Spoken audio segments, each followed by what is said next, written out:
Hello दोस्तों, आप सभी को नमस्कार। ये वीडियो कोई आम हिस्ट्री वीडियो नहीं है। चंगेज खान एक ऐसा मंगोलियन क्रूर शासक जिसने क्रूरता, वहशीपन और सबसे ज्यादा हत्या करने का खिताब अब तक के इतिहास में अपने नाम किया हुआ है। इजिप्ट के पिरामिड के बारे में तो आपने बहुत बार सुना होगा, लेकिन आपने ये कभी नहीं सुना होगा कि 13वीं सेंचुरी में एक इंसान ने इतने इंसानों की हत्या कर दी थी कि उसने उन इंसानों की खोपड़ियों के ही पिरामिड बना दिए थे। और सिर्फ इतना ही नहीं, बल्कि उसने 3 अलग अलग पिरामिड बनाए थे, जिसमें एक पिरामिड आदमी की खोपड़ी का था और दूसरा पिरामिड औरतों की खोपड़ी का था और तीसरा पिरामिड छोटे बच्चों की खोपड़ियों का था। 1914 में शुरू हुई वर्ल्ड वार में 1,60,00,000 लोग मारे गए थे, जिसका परिणाम पूरी दुनिया जानती है। लेकिन 13वीं सेंचुरी में एक इंसान ने 4 करोड़ से भी ज्यादा लोगों को मौत के घाट उतार दिया था। और जो बात मैं आपको अब बताने जा रहा हूं, शायद ही आप जानते होंगे कि 2003 की स्टडी के अकॉर्डिंग आज भी दुनिया की 0.5% पॉपुलेशन यानी कि 1,60,00,000 लोग इसी चंगेज खान के वंशज हैं। अलेक्जेंडर द ग्रेट, जिसे हम सिकंदर के नाम से भी जानते हैं, वो सिर्फ 52 लाख स्क्वायर किलोमीटर पर ही कब्जा कर पाया था, which was the 3.5% land of the earth. लेकिन चंगेज खान ने लगभग 2,30,00,000 स्क्वायर किलोमीटर पर अपना कब्जा कर लिया था, which was around 22% land of the earth, यानी कि सिकंदर से भी 6 गुना ज्यादा बड़ा अंपायर। चाइना से लेकर जापान तक, रशिया से लेकर अफगानिस्तान, और सिर्फ इतना ही नहीं, Iran, Iraq, Bulgaria, Hungary, North Siberia, इन सभी कंट्रीज पर अकेले चंगेज खान ने अपनी हुकूमत की है, उन पर अपना राज किया है। इसीलिए मैं बोलता हूं कि ये वीडियो कोई आम हिस्ट्री वीडियो नहीं है। इस वीडियो में हम चंगेज खान की कुछ स्टोरीज देखेंगे, जिसमें आपको पता चलेगा कि अगर कोई इंसान किसी काम को करने की ठान ले तो वो अपने आप को किस हद तक ले जा सकता है, फिर वो चीज चाहे अच्छी हो या बुरी हो। पहली कहानी उस वक्त की है जब चंगेज खान सिर्फ 14 साल का था। तो हुआ कुछ यूं था कि चंगेज खान एक बार एक मछली को पकड़ करके घर पर लाया था। घर पहुंचते ही चंगेज खान के छोटे भाई ने उससे वो मछली छीन ली थी और खुद ही अकेले उस मछली को खा गया था। Now you will be shocked कि उसी दिन से चंगेज खान अपने छोटे भाई को मारने की फिराक में लग गया था। उसने उसे चेस करना शुरू किया था और जैसे ही जिस दिन उसने अपने छोटे भाई को अकेला पाया, उसने अपने छोटे भाई की हत्या कर दी थी, उसे मौत के घाट उतार दिया था।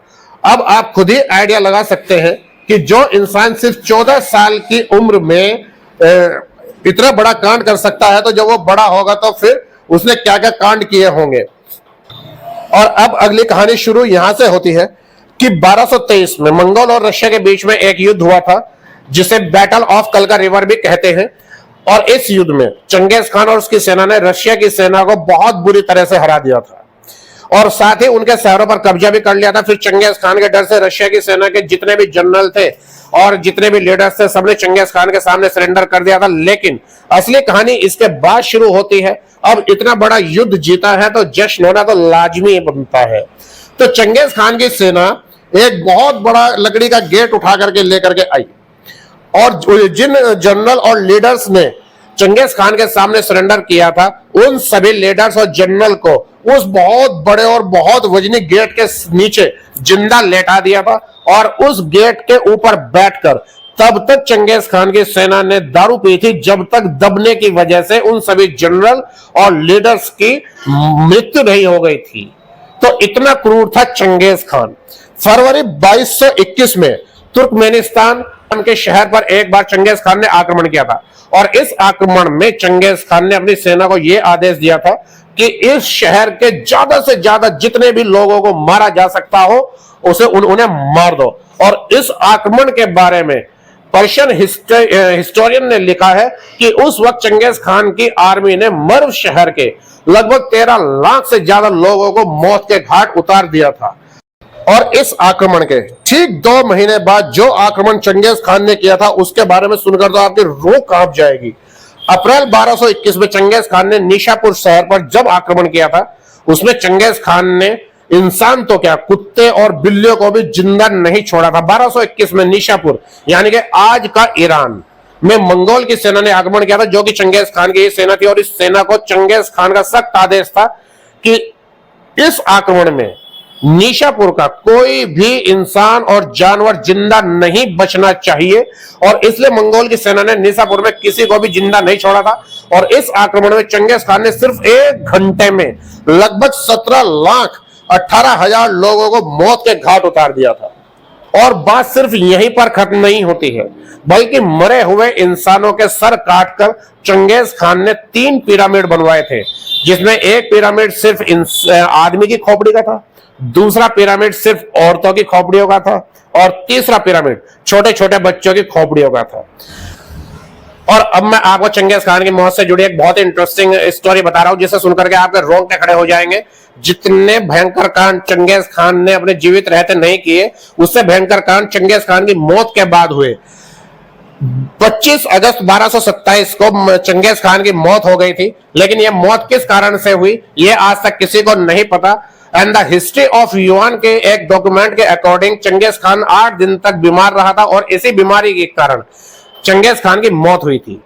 और अब बात शुरू होती है कि मंगोलियन परंपरा के अनुसार यदि किसी राजा की मौत हो जाती थी और वो राजा चाहता था कि हमेशा के लिए उसे उसकी कब्र को और उसकी मौत को गुमनाम कर दिया जाए, तो उस राजा की इस बात को सार्थक करने के लिए उस राजा के सैनिक किसी भी हद तक जा सकते थे।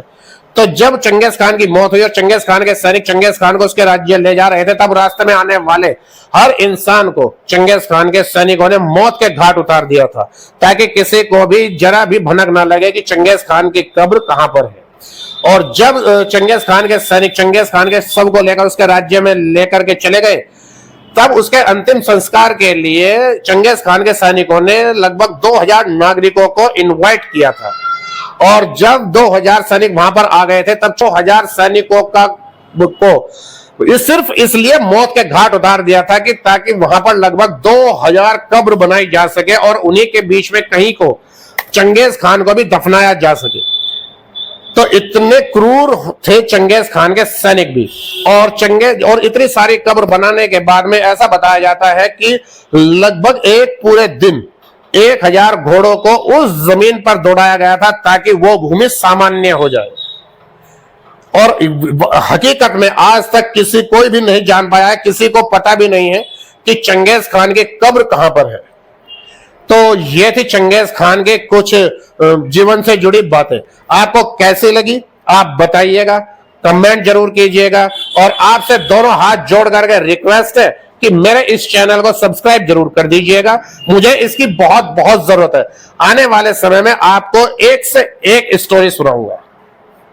थैंक यू दोस्तों।